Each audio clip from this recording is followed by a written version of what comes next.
oui, et le premier, il y a que ça, et le second, ça existe pas. Fais pas chier ou je te ferai une guerre comme t'en as jamais vu. Go ahead. Quand les types de 130 kilos disent certaines choses, ceux de 60 kilos les écoutent. Make my day. Vous savez mon nom, j'ignore le vôtre. Qui êtes-vous?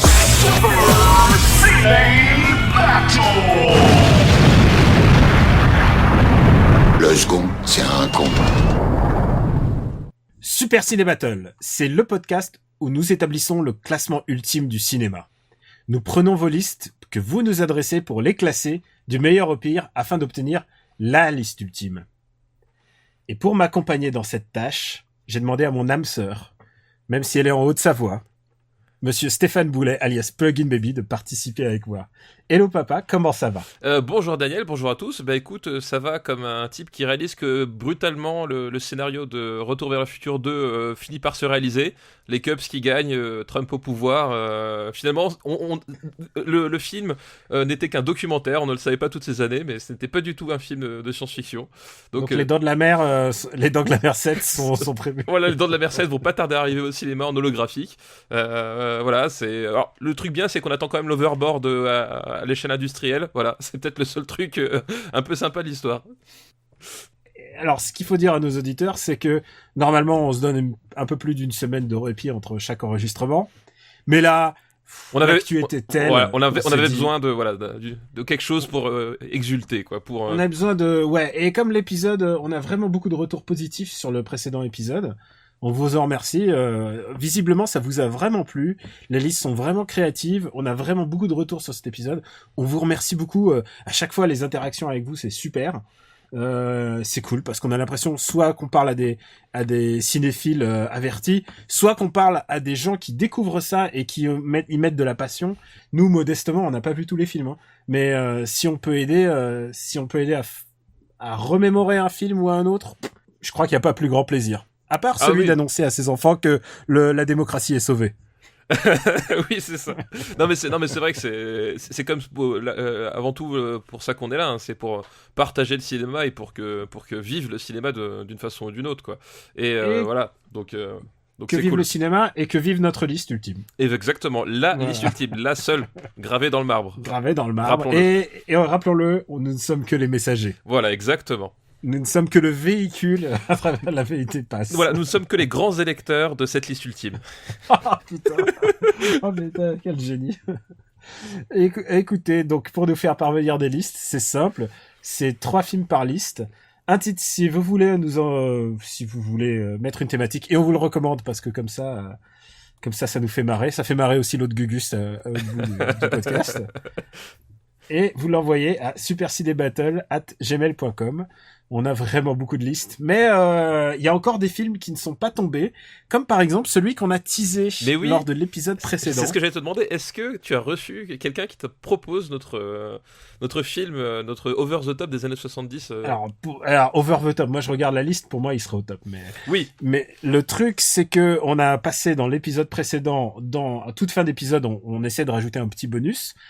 Et là, on avait parlé, soudain, t'as eu l'illumination. Ça, c'est vraiment le film dont on a envie de parler. Ouais. Le film absolu, peut-être un des films absolus pour moi des années 70. Notre Over the Top. Et j'ai l'impression que personne ne l'a donné. Mais encore. ouais. Personne ne l'a trouvé. Je me demande s'il faut donner un indice. Je ne sais pas. Écoute, peut-être à la fin du podcast, on sait pas. Peut-être à la fin du podcast, voilà, on donnera des indices. Moi, j'ai déjà mon indice que je peux donner, mais peut-être à la fin. On verra bien. On verra bien. Et donc voilà, s'il y a des doublons, on zappe, il y en aura dans celui-là, mais on les zappe. On est sur les années 70, donc 1970 à 1979. Et alors, sans plus attendre, on va se replonger un petit peu dans cette liste très glorieuse. Oui, tu me laisses faire le numéro 1, c'est mon petit plaisir personnel. Vas-y. Voilà, donc le meilleur film... Make your day. Exactement, le meilleur film des années 70 à l'heure actuelle, c'est Dirty Harry de Don Siegel avec Clint Eastwood. Le deuxième film des années 70, c'est aussi un film avec Clint Eastwood, c'est L'homme des hautes plaines. Voilà, le troisième, eh bien c'est Jackie Chan. C'est un film avec Clint Eastwood. Est-ce que ce serait pas quelque part le Jackie Chan, le Clint Eastwood asiatique? On ne sait pas. Non, absolument pas. C'est une connerie, c'est une grosse connerie. Bref, c'est Drunken Master, film de Yuen Woo-ping d'ailleurs, pour ceux que ça évoque quelque chose. J'espère que ça évoque quelque chose chez les vrais cinéphiles en tout cas. Ah bah ouais, j'espère. Quatrième, Mon nom est personne, que j'adore d'amour. Vraiment, c'est un film génial. Et je reçois beaucoup de lettres en me disant, ouais, t'as raison, le nom des personnes. Et je reçois aussi beaucoup de lettres pour dire que le 6e tu l'as descendu. Alors, c'est toi. Je ne l'ai pas descendu et je Le pense... 5e est le convoi de la peur et le 6e c'est le château de Cagliostro. Et j'ai peur, les enfants, je devrais vous le dire, mais j'ai peur qu'ils continuent de descendre. Hein. Ouais, enfin, tant qu'il est pas sous Moonraker, tout va bien. Oui, ça ira, je pense. Et écoute, 15e, un amour de coccinelle. Et quelqu'un m'a rappelé à juste titre que la coccinelle est masculin, alors que je croyais que c'était vraiment un personnage féminin, mais non, mais... Et vraiment, d'ailleurs, on s'en fout d'un amour de coccinelle. Oui, je crois que globalement, on s'en branle. Hein, Et alors, on s'en branle encore plus de La bataille de la planète des singes. Enfin, La planète des singes, volume 1, épisode 5. Oui, c'est ça. Et Lady Oscar, qui vivait sous la Révolution, avec ses acteurs anglais et polonais et tchèques. Et filmé en dépit du bon sens, sur une logique dont on cherche encore la présence. Voilà. D'ailleurs, c'est drôle, il y a un auditeur qui nous a rappelé une anecdote personnelle autour de ce film-là, centrée sur une scène qui n'a strictement aucun sens, qui est posée là et qui ne sert à rien, et voilà, et ça l'a marqué à vie. Donc c'est voilà, Lady Oscar, c'est le film what the fuck. Et comme on a la patate et qu'on va pas se laisser abattre par la politique, parce que c'est pas parce que bas les steaks, on va commencer en force avec une série qui s'appelle Je ne suis pas sûr que dans 30 ans on parlera des comédies actuelles, alors que là, donc tu peux t'imaginer qu'on va parler comédie. Oui, c'est une liste qui nous est envoyée par François Mérès. Merci François, déjà. Et le premier film de cette liste est Monty Python Sacré Graal. Ah bah oui. On commence. Voilà, on commence très fort.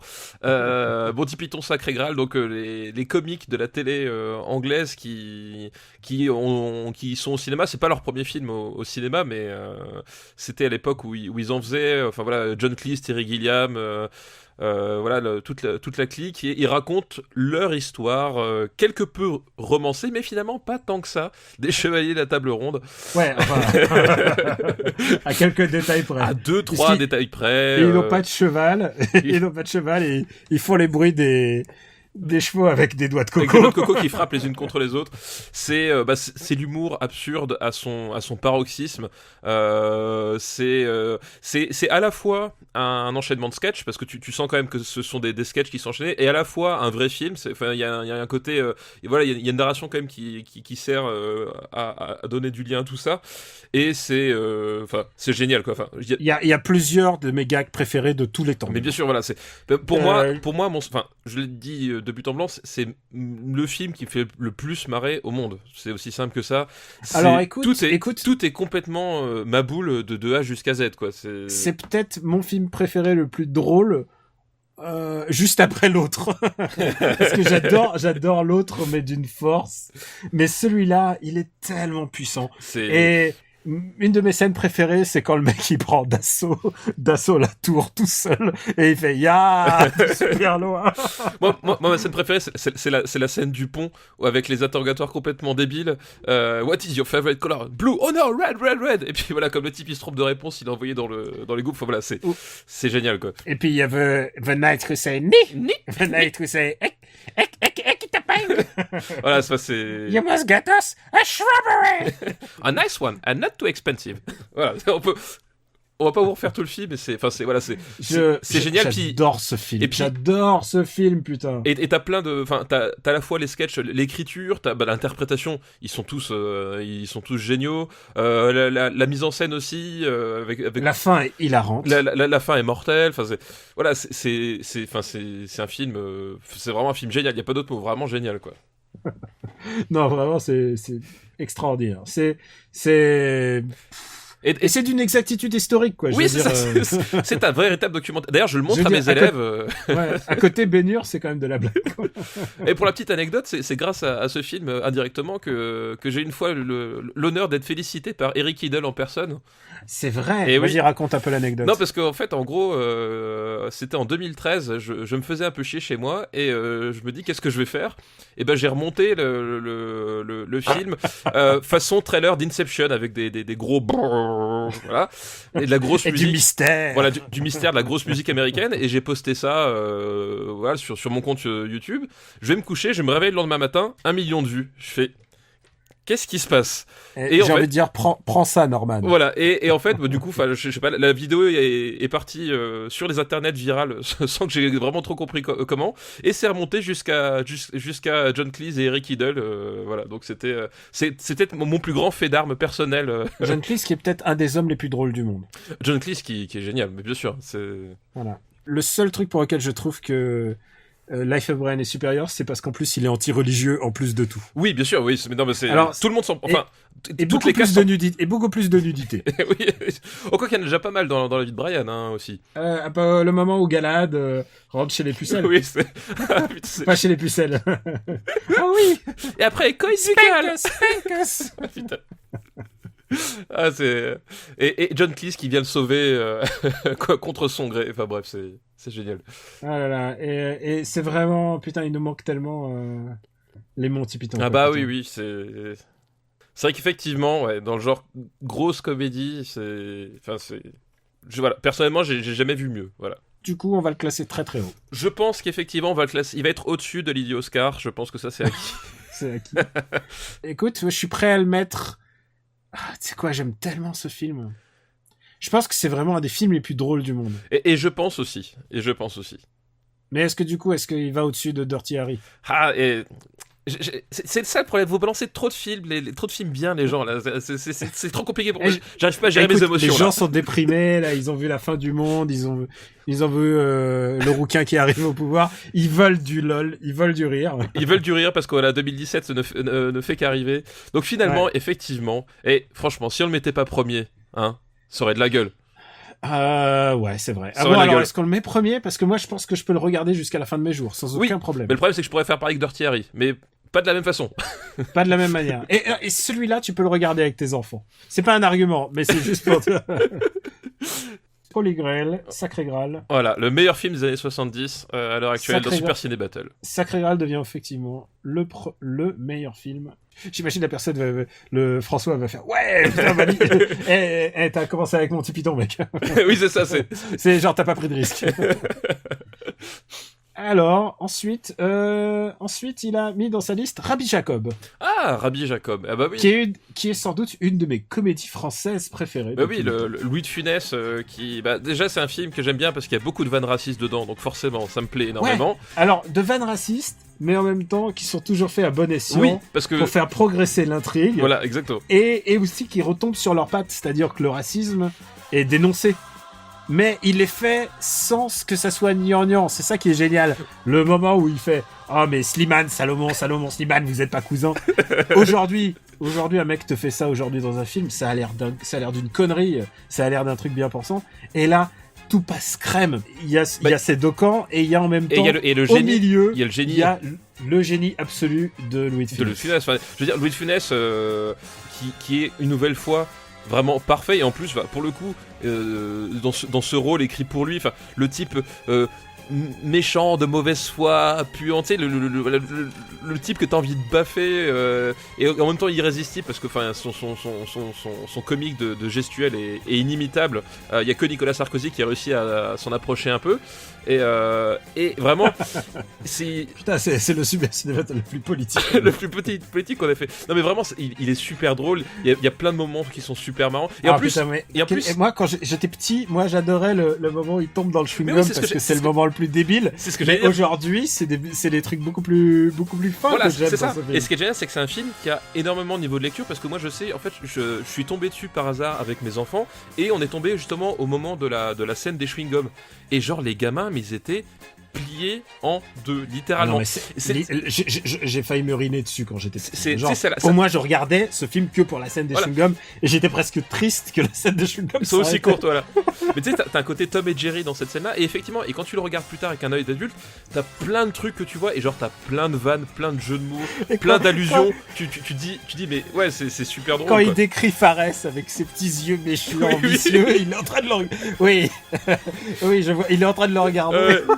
C'est trop bon. Ouais, non, mais en même temps, aujourd'hui, tu vois, j'apprécie genre les flics qui sont débiles. Genre, c'était Claude Pieplu qui jouait les flics, et il arrive dans la synagogue et il fait chapeau. Oui. Ils n'ont aucune idée de ce que c'est que des juifs. Oui, et voilà, et c'est vraiment super bien. c'est super bien trouvé à plein de niveaux, quoi. Vraiment, c'est vraiment super drôle, quoi. Je crois qu'une de mes vannes préférées, moi, c'est quand il arrive sur la rue des Rosiers, qui, bon, à l'époque, était vraiment une artère juive. Maintenant, aujourd'hui, il y a plus que des magasins de fringues, tu me diras. Et il sort de la voiture par le toit ouvrant, et il voit toutes les familles, et il fait genre, il les connaît, et il regarde le nom des boutiques, et il fait, cher Rosenberg! Cher, tu sais, il fait tous les noms. Ouais, je me rappelle, ouais. Il fait tous les noms et ensuite il fait cher, cacher. Oh putain, mais le génie absolu de ce film. Ah putain, je pense que rien que pour ça y va au-dessus du chinois à Paris. Ah bah oui, mais pour moi ça même au-dessus de Mon nom et personne, attends, ouais. Ça va au-dessus de Mon nom et personne, et je pense que ça va au-dessus de Drunken Master. Écoute, ça me va. Voilà. Et il reste sous L'homme des hautes plaines, qui est quand même... qui est quand même une comédie dans un autre genre. Il a raison dans son titre. Je pense pas que les comédies d'aujourd'hui seraient classées aussi haut. Ah, je pense qu'effectivement Camping 3 n'atteint pas le même niveau de drôlerie que de Rabbi Jacob, ça on est d'accord. Tu prends Camping 3, mais il y en a d'autres, et elles sont pas moins déméritantes par rapport à l'époque, mais aujourd'hui tout le monde c'est pas les films, c'est pas les classicos, quoi. Non, c'est vrai. Ouais. Donc les aventures de Rabbi Jacob manquent de justesse le podium. Ouais, quand c'est même. ça, de justesse. Et on doit dire que c'est le premier film français. Non, il y avait Lady Oscar quand même. Non, c'est le premier film français de la liste. T'es con. Prépare-toi. Est-ce que t'es prêt à bouffer un autre classique? Bah bien sûr. On a dit qu'on commençait fort. On est là pour ça. Les Bronzés. Ah bah oui, forcément. Les Bronzés, l'équipe du Splendide, Clavier, Junio, Balasco, l'Ermite, voilà, enfin c'est Patrice Lecomte, voilà, Ouais. Je crois qu'aujourd'hui, même encore aujourd'hui, plus de 30 ans après, t'as pas un seul club de vacances qui ne tombe pas dans le cliché des bronzés. Je veux dire, c'est... Ah, il y a forcément un truc ou un Voilà, autre qui va être... dans la catégorie gravé dans le marbre, ça se pose là, quoi. C'est vraiment ça, quoi. Enfin, l'histoire, enfin, si... L'animateur... Voilà, pour les 2-3 qui connaissent pas, c'est en gros une bande de Parisiens qui vont au Club Med, voilà. Et t'as tous les clichés, à la fois du Club Med, à la fois du Parigot en vacances, enfin voilà, c'est la mauvaise foi, la baisse facile, etc. Enfin voilà, t'as tout qui y passe, quoi. Et oui, c'est vraiment un truc de baisse facile. C'est vraiment les années 70... à fond les ballons, il n'y a pas encore de maladie. Ma scène préférée de tout le film, c'est quand même quand il raconte la nuit avec la meuf, et qu'en fait, à côté, c'est ses parents. c'est le truc. Ah, qu'est-ce que je lui ai mis. Et la fille arrive, et papa, il lui fout une tarte. Ouais, c'est ça, la phrase, si je me souviens bien, c'est quelque chose, c'est genre, je sais pas quel âge elle a, mais je peux te dire, elle aime la bite. Et puis la gamine, elle débarque, et l'ermite, il remet ses lunettes, puis tu sais, il se barre incognito. Tout ingénu. Et alors, il faut le dire aussi que c'est une adaptation d'une pièce de théâtre, et c'est un moment où le fait d'avoir changé l'endroit, que c'est plus à huis clos, enfin, que c'est plus une pièce de théâtre, mais tout d'un coup que le film respire, il y a vraiment une idée de film, même si c'est toujours des successions de sketchs. Oui, bien sûr, mais c'est... Oui. Il y a Popeye, enfin... Et je pense que Jean-Claude Duss, quand même, est un personnage... tellement important dans le collectif, dans l'imaginaire collectif français, quoi. Jean-Claude Duss, c'était le type below average, hein, c'est vraiment le mec le mec moyen dans tout, et quand tu te sens mal, bah tu repenses à Jean-Claude Duss et tu te dis, ah, finalement ma vie ça va. Et il a réussi à en sortir quand même, Michel Blanc, c'est ça qui est génial. Oui, il a réussi à en sortir, c'est vrai, mais il a mis longtemps quand même. Il a mis quand même super longtemps pour en sortir. Mais parce qu'il s'est fait une carrière d'auteur et tout ça. Oui, enfin, le côté, on oublie Jean-Claude Duss, c'est quand même arrivé. Il a fallu attendre les années 90 au moins pour que il se débarrasse de ça, quoi. Ouais. Écoute, alors, d'abord, est-ce qu'il y a un autre film bronzé? Enfin, parce que tu sais qu'il y en a que deux, hein, des films de bronzé. Oui, je sais qu'il y en a que deux. Voilà, on est d'accord. C'est comme Indiana Jones. Ah non, merde, attends, c'est pas ça, je me suis trompé. On va pas faire un super ciné battle les bronzés, mais la question est-ce que tu veux laisser de la marche parce qu'il y en a un autre? Est-ce que tu préfères du ski ou est-ce que tu préfères du soleil? Écoute, je vais te donner un indice, je vis en Savoie. Oui, c'est vrai. Voilà, donc je préfère avoir de la marge. Je regarde les Chinois à Paris. Est-ce que tu trouves que les Chinois à Paris c'est plus drôle ou moins drôle? Je trouve que c'est pas le même genre d'humour. Je trouve que les Chinois à Paris c'est plus fin. C'est plus fin. Et moi je mettrais peut-être juste en dessous de French Connection. Ok, ça me va. Tu vois, la place honorable quand même, quoi. T'es sous William Friedkin, ça va, quoi. T'es sous fucking William Friedkin et au-dessus de Louis Malle. Oui, au-dessus de Louis Malle. Je pense que Patrice Lecomte n'aurait jamais espéré. C'est ça. Je pense que globalement, on peut dire que c'est pas une mauvaise place, quoi. Alors, je prends 2 mètres de recul et notre liste, elle a quand même méga de la gueule, quoi. Merci les années. Patrice Lecomte est à 2 places de quand même de Solaris, tu vois, c'est de Tarkovsky, hein, quand même. Nique-toi, Tarkovsky. Pour continuer sur la bonne humeur, c'est une liste de David Introligator. Merci David pour ta liste, enfin ta future liste. C'est une liste que t'as vue parce qu'il l'a presque envoyée sur Twitter, mais c'était une journée un peu particulière. C'est une liste qui s'appelle Make America Great Again. Forcément. Donc tu sais de quoi on va parler. D'América. D'Amérique, tel qu'on l'aime. Et on va commencer par All President's Men. Ah bah oui, forcément, les hommes du président. Eh oui. Donc c'est un film qui relate le Watergate, voilà. Tout simplement. Le film qui relate le Watergate. Alors, beaucoup de gens connaissent ce film grâce à comment s'appelle, au Grand Détournement. Au Grand Détournement. Voilà, parce que les personnages principaux du Grand Détournement, ce sont Dustin Hoffman et Robert Redford du film Les Hommes du Président, les journalistes qui mènent l'enquête. Donc, pour certaines personnes, c'est impossible de revoir Les Hommes du Président autrement que par le prisme du Grand Détournement, et je conçois que ça doit être difficile à voir. Mais il faut le faire parce que faut le dire que tous les Américains qui adorent ce film, eux, ils en auraient d'abord le voilà. Grand Détournement. Mais Et d'ailleurs, on tient à dire un truc. Beaucoup de gens nous proposent le Grand Détournement ou pas. C'est un gros problème. On s'est posé la question, mais le problème, c'est que c'est fait avec tellement de bouts de ficelle illégal que... C'est ça. C'est jamais sorti au cinéma. C'est presque du fanfic. C'était pas vraiment autorisé. Enfin voilà, on est à la limite du... Tout ce qu'on peut dire, c'est que voyez-le. Voilà. Après, le mettre dans le classement, je suis pas sûr qu'il ait vraiment sa place. Bah ouais, je suis pas sûr, ouais. Donc, mais on va revenir aux Hommes du Présent. Donc, c'est l'enquête du Watergate vue à travers donc au travers le combat de Bernstein et Woodward, les deux journalistes qui ont révélé l'affaire. Et déjà, c'est cool parce que c'est un film où les héros, c'est des journalistes, c'est le genre de truc qui arrive pas souvent, et surtout c'est un film réalisé par Lanji Pakula. C'est un film qui mine de rien, c'est juste des mecs qui passent des coups de fil, qui posent des questions et qui réfléchissent, mais il arrive à rendre ça vraiment passionnant en fait. Il y a une vraie dynamique de mise en scène dans ce film-là, et à chaque fois que je le regarde, c'est ça qui est assez incroyable. Et même les gens qui le connaissent par le Grand Détournement savent que à chaque fois que tu vois les séquences des Hommes du Président, tout d'un coup le film s'agite en fait. Oui, c'est ça. Il y a un côté, c'est que des mecs en costume qui réfléchissent avec un stylo, et il y a une vraie dynamique de mise en scène. Il y a une vraie gestion de l'intensité, du suspense, etc. Et ça rend le truc vraiment passionnant. Alors faut être un tout petit peu familier quand même avec ce qui s'est passé à Watergate, parce que t'as pas mal de détails, etc. Mais même en connaissant juste les bases, c'est-à-dire au moins les protagonistes principaux, hein, évidemment Nixon, etc.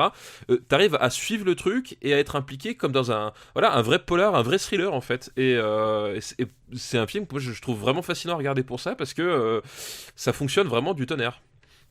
Il y a un truc qui est important en fait vis-à-vis de sa date, c'est en 76 et quand même c'est pas longtemps. Oui, c'est très peu de temps après, ouais. C'est pas longtemps après le Watergate.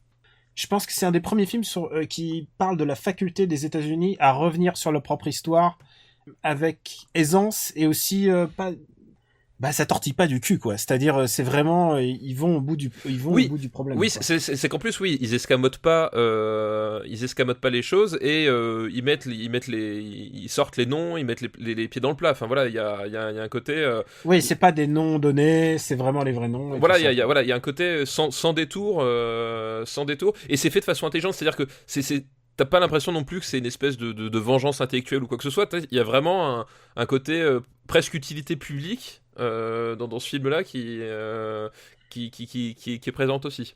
C'est aussi ça la force des États-Unis, c'est que leur histoire, il y a toujours différents angles pour revenir. Genre, tu peux revenir, il y a eu Frost Nixon de Ron Howard, qui est une autre vision du problème. C'est le moment où Nixon avoue. Enfin, il y a plein de manières différentes d'aborder le même sujet. Ouais, mais puis surtout, ils ont un rapport à l'histoire qui est complètement différent de nous.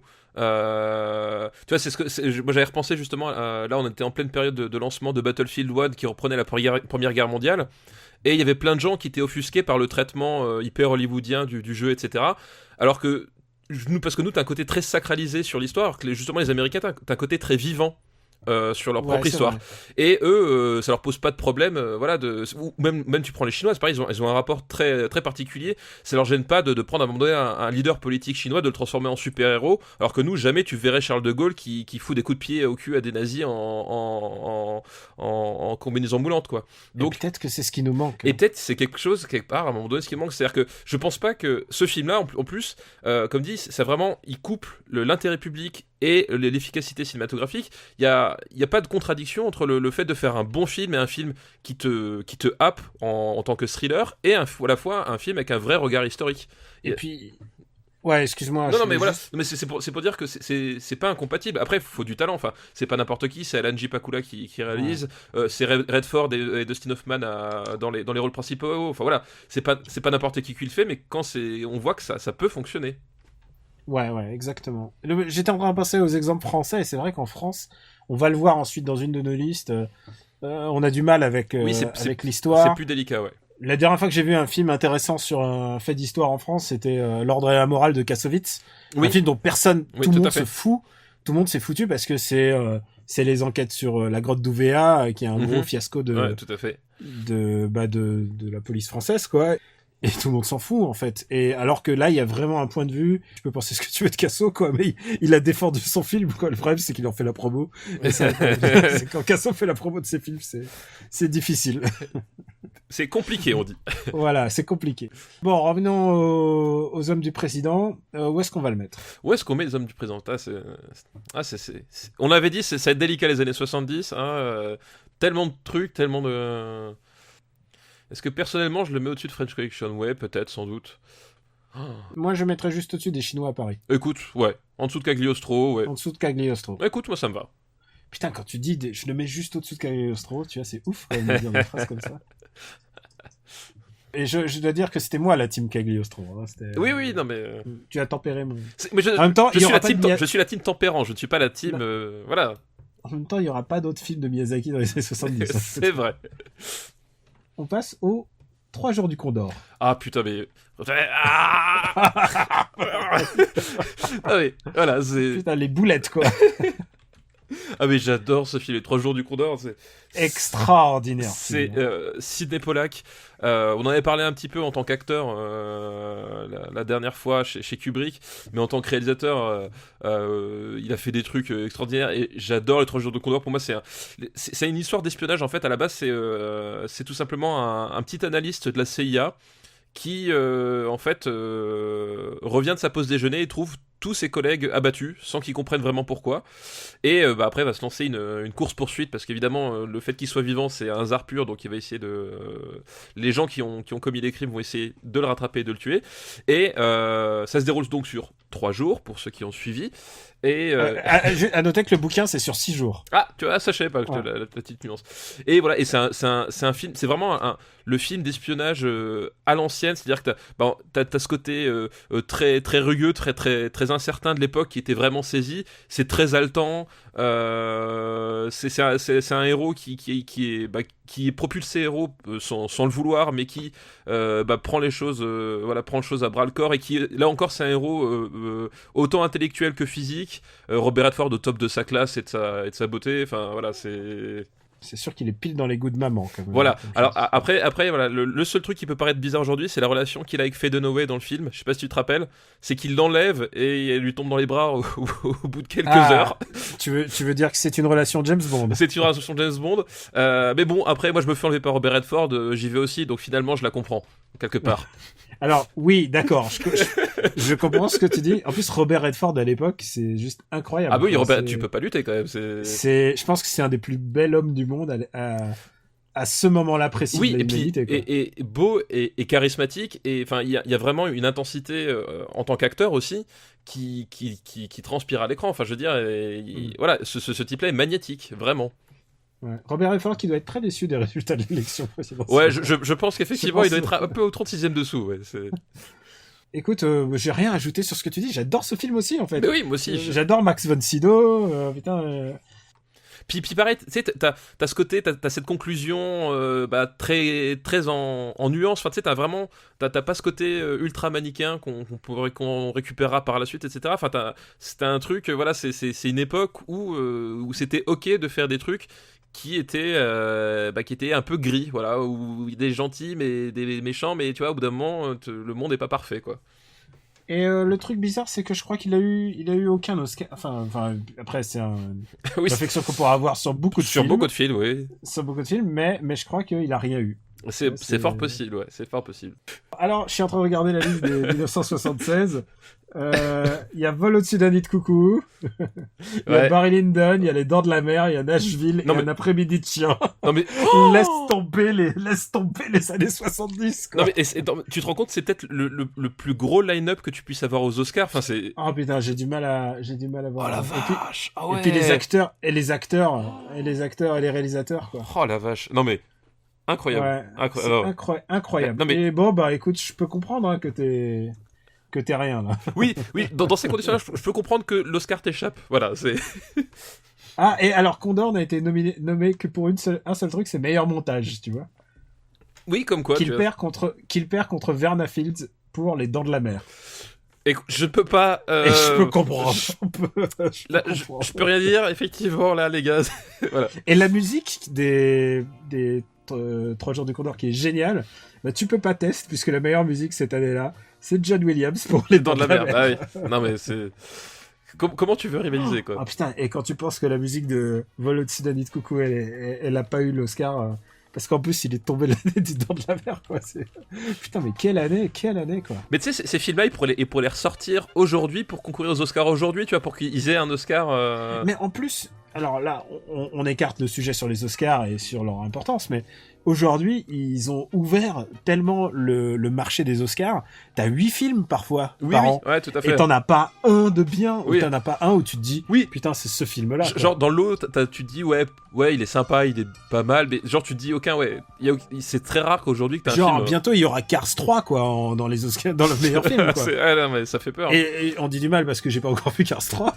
mais d'ailleurs, enfin, Gone Girl, il avait eu quelque chose ou pas? Non, bien sûr. Bien sûr que alors, non. Fincher, c'est un. Oui, il est un paria. Jamais, rien. Oui, c'est un paria, ouais. Je te rappelle, n'oublie pas l'année de Social Network. C'est-à-dire, c'était quand déjà? C'était en 2010. L'année de Social Network, et c'est Discours d'un roi qu'il a eu. Ça fait mal au cul, hein. Et c'est pareil, Discours d'un roi, c'est pas un mauvais film, mais c'est genre tellement pas dans la même catégorie, quoi. C'est. Alors, tu veux que je te fasse? Attends, je l'ai sous les yeux.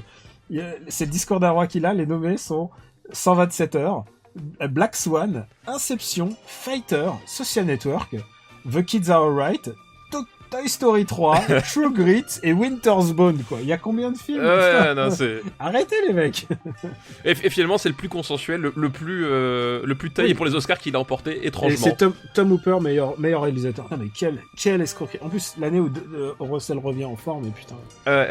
Quelle escroquerie. Bon, l'épisode va durer 600 heures, hein, si on continue. C'est ça.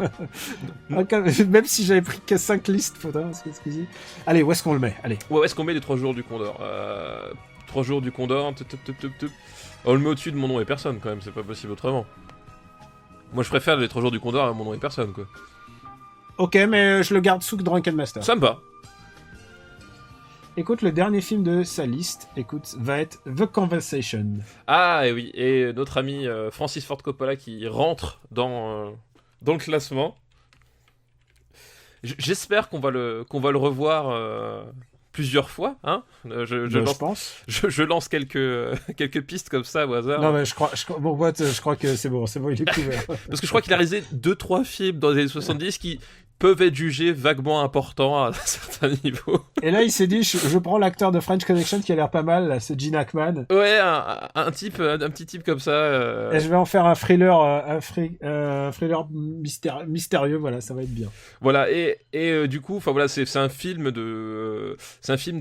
d'espionnage, enfin d'écoute. En fait, c'est le thème central du film, c'est des écoutes téléphoniques qui sont lancées donc par le personnage de Gene Hackman dont c'est le métier, et évidemment, ce qu'on lui demande d'écouter, je trouve que c'est un couple, c'est un couple de personnes, et au fur et à mesure des choses, il se dit, mais est-ce qu'il n'y a pas autre chose derrière ce qu'on m'a demandé, est-ce que ça va pas plus loin que ça? Ça sert trop à rien d'en dire beaucoup plus, parce que voilà, faut le découvrir, parce que c'est quand même un film qui repose beaucoup aussi sur une certaine forme de suspense, donc voilà. Mais voilà, Gene Hackman dans les années 70, donc forcément ça cartonne. Qui avait déjà l'air vieux, et c'est fou, il a toujours l'air bien vieux. Oui, mais je pense qu'il est né comme ça, il est né vieux. Ça fait aussi partie, voilà, j'ai déjà dit la dernière fois, mais voilà, Gene Hackman aussi, je pense qu'il a jamais été jeune de toute sa vie.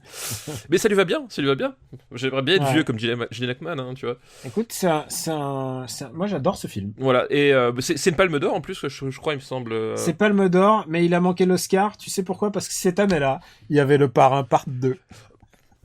Voilà. Tu vois, parfois. Alors qu'aujourd'hui, je pense que ce film aurait la Palme d'Or, mais l'Oscar.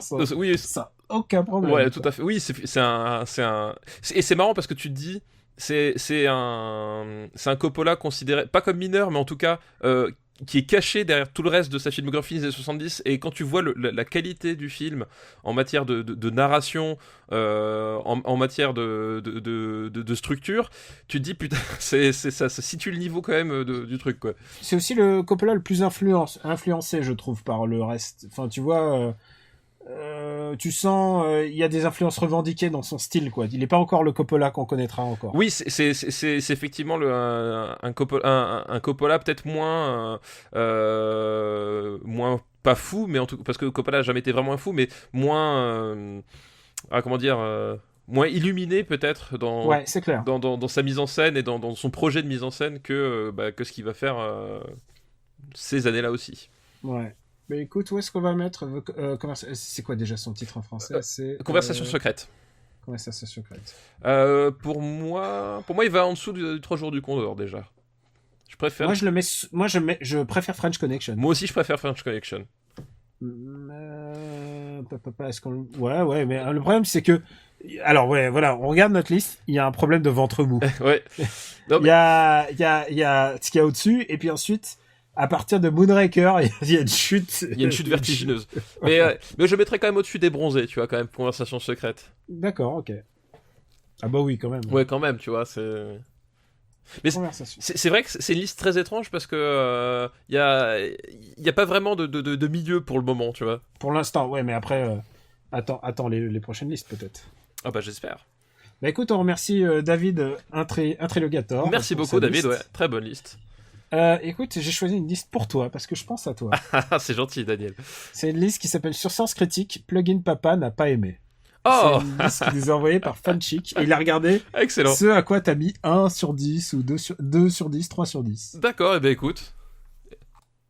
Ah non, regarde pas ta liste Sens Critique. Je regarde pas, surtout je me souviens même plus de toutes les notes que j'ai mises, donc. Et alors, le premier, je l'accepte parce que je suis sûr qu'il a été diffusé quelque part en salle, et c'est pas vraiment un film, c'est un téléfilm, mais pourquoi ne pas parler de ce film culte? Enfin, je veux dire, tu sais qu'il y a un film de SF qui a marqué les années 70? Je sais pas, il y a un truc qui commence par guerre et qui finit par étoile.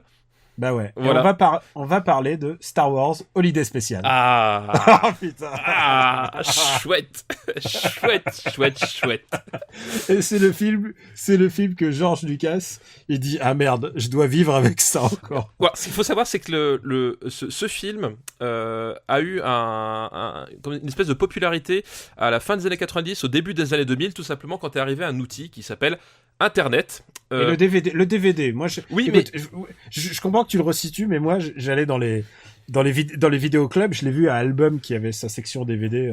Ils avaient un album uniquement de DVD, j'y allais tout le temps. Et là, tout d'un coup, je vois Star Wars Holiday Special, je fais, oh, putain, incroyable, il y a un nouveau Star Wars, tu sais, parce que vous vous en rendez pas compte, parce qu'il y a eu des chiés de Star Wars depuis, et tout ça, enfin, il y a eu l'épisode 7 et tout ça. À l'époque, il y avait rien de nouveau de Star Wars. C'était fini. Ouais, et t'imagines, et tu tombes là-dessus, quoi. En disant, c'est la guerre des étoiles, et tu tombes là-dessus, quoi. Et là, je tombe là-dessus, je fais, oh là là, ce trésor caché qu'on m'a caché. Non, mais... Et évidemment, je l'ai acheté.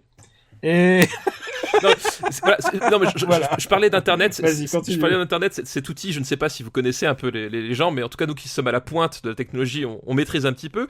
Et c'est un film, en fait, il s'est fait une réputation sur Internet parce que George Lucas, à l'époque, faisait fermer tous les sites qui hébergeaient une copie de ce film. Mais genre, il a fait une traque pendant je sais pas, ça durait peut-être 2-3 ans. Il fermait systématiquement tous les films. Et du coup, forcément, la réputation du film a grandi, c'est-à-dire c'était le truc à choper parce que c'était interdit, même George Lucas veut pas qu'on le voit, etc. Machin.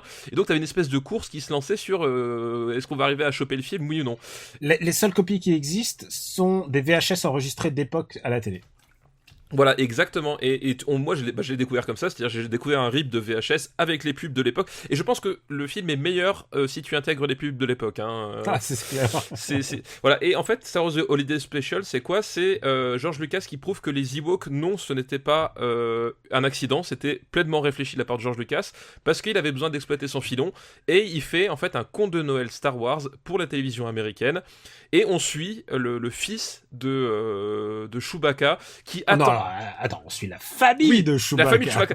Mais moi, c'est son fils qui m'a marqué parce que si vous voulez, les 5 premières minutes de Star Wars Special. Ah, tu parles de Lumpy. Voilà, Lumpy, le fils de Chewbacca, Lumpy. qui a un vaisseau spatial et qui fait. Ah, j'adore Lumpy, il est trop génial. Et pendant 5 minutes, t'as que ça comme son et il est dans le salon en train de courir avec un avion, etc. Et genre, tu te dis, mais. Waouh! Et après, le mieux c'est que c'était officiellement ça, c'est-à-dire que il y a Mark Hamill qui vient pour faire un dialogue. Ils sont tous là. Il y a Harrison Ford qui vient pour faire la feinte la plus nulle de toute l'histoire du cinéma contre un Stormtrooper.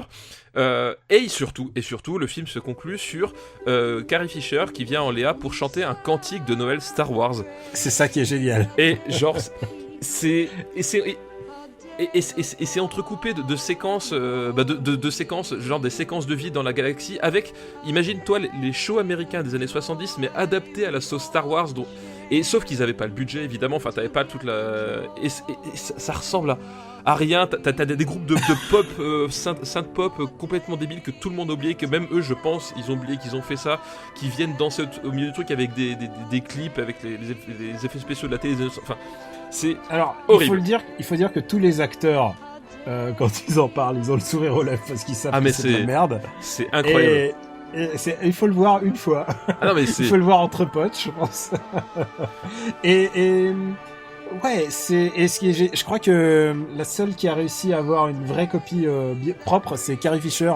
Parce que, genre, ils avaient besoin de Carrie Fisher, je crois, pour faire un commentaire DVD ou quelque chose, enfin un truc. Elle avait un levier, elle a dit d'accord, mais seulement si j'ai une VHS signée de George Lucas. Ah ouais, non, George Lucas ne veut pas en entendre parler. Oui. D'abord, on a beaucoup parlé de George Lucas, mais George Lucas a très peu été associé. Je crois qu'il a vaguement donné l'idée, d'un truc, et il a abandonné sa licence. Oui, bien sûr. Aux mains de Fox. Je crois que c'est Fox, et qui en ont fait n'importe quoi. Et c'est à partir de cette erreur-là. Qui s'est dit non, moi je veux le contrôle final et bien sûr, et maintenant c'est moi qui contrôle tout. Oui, parce que c'est ce qui nous emmène à 99 avec Jar Jar. Voilà, c'est ça, c'est qu'effectivement il est pas directement responsable du truc, c'est juste que c'est lui qui a donné l'accord et peut-être qu'il a balancé 2-3 idées, on saura jamais vraiment, mais c'était devenu pour lui c'était presque du négationnisme. Ce truc n'a pas existé quoi. Ce truc n'a jamais existé et de ce fait je le trouve assez attachant. Ah ouais, non mais c'est irregardable. En plus c'est vraiment pénible à regarder quoi. C'est irregardable, mais tu vois, moi je pense à tous ces acteurs qui jouent à la famille de Chewbacca puisqu'on les voit sur leur planète et tout ça. Ah ouais, ah putain.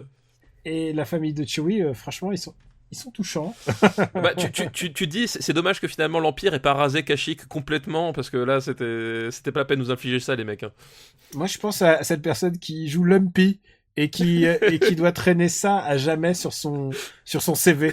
T'imagines. Parce qu'il y a quelqu'un à un moment, tu vois, genre, il se dit, putain, il faut que je lui avoue, est-ce que j'ai joué Lumpy, le fils de Chewbacca? Mais t'imagines quand il a été embauché, s'il faut, c'était la chance de sa vie. Genre, je vais faire le fils de Chewbacca, putain, tu te rends compte? Le monde entier va se souvenir de moi. Et ouais, malheureusement. Oh là là, putain. Ah, quelle bonne éclate. Et tu lui as mis 1/10 et je te trouve méchant parce que c'est... Bon, où est-ce qu'on va le mettre? Ah mais moi je préfère regarder la bataille de la planète des singes, je te le dis tout de suite. Non mais genre pour moi il y a même pas à réfléchir quoi, c'est genre Ouais, mais je le mets au-dessus de Lady Oscar. Oui, d'accord. OK. Ah, putain, je préfère regarder Non, stop. Star Wars au-dessus d'un amour de coccinelle quand même. Ah non, je préfère regarder Oh, la non, bataille de non. la planète des singes, hein, non. Alors, C'est plus franchement, rigolo. attends. Regarde, t'as plus que 2 VHS avant de mourir. Tu as un amour de coccinelle et Star Wars Holiday Spécial. Tu choisis quoi? Alors si j'ai plus que des VHS avant de mourir, je prendrai pas celle-là parce que j'ai Non, t'as le choix entre celle-là. non mais bah, alors franchement, je préfère prendre un bouquin de Marc Lévy hein. Putain, Tu vois où non, j'en suis. mais ce que je veux dire, c'est si ton enfant, il y a plus qu'un seul film sur Terre, il a le choix entre un amour de coccinelle et Star Wars Holiday Spécial, tu lui prends quoi à ton enfant? Je pense que je vais prendre Il y a honnêtement. pense à Lumpy. Je pense que je vais prendre honnêtement un nouvel amour de coccinelle. Mais bon, ceci dit, après, je vais pas me battre pour ce truc. C'est. Moi, juste pour l'achievement et le fait que ça fasse chier un peu George Lucas, ça m'amuse, quoi. Ok, non, mais je peux comprendre, mais voilà, Voilà. mais c'est une vraie croûte, quoi. C'est croûtissime. Bon, allez. Star Wars Holiday Spécial arrive juste derrière Star Trek Fumofshi. Alors qu'il y a quand même un écart entre les deux films assez incroyable. C'est ça la magie de la liste ultime. Hein. Maintenant, c'est gravé dans le marbre. Ouais, c'est ça. Mais moi, je peux complètement assumer. Je pense à tous les acteurs qui sont impliqués là-dedans. Et en plus, c'est débardé de scénaristes et tout ça. Enfin, ah ouais, non, mais bah, faut bien bouffer, hein, au bout d'un moment, je veux dire.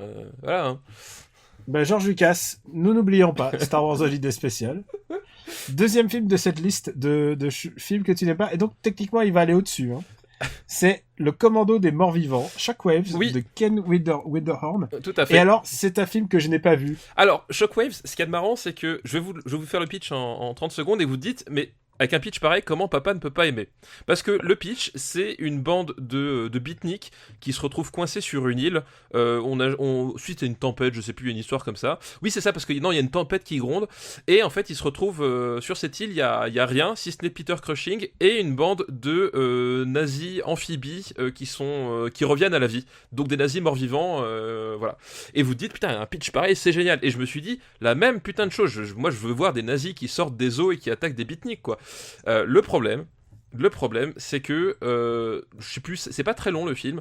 Ça doit durer 1 heure, 1h30, 1h40 peut-être. Attends, mais ça me dit quelque chose. Et- Est-ce que je l'ai pas vu? Et t'as l'impression que ça dure littéralement 12 heures. C'est super chiant en fait.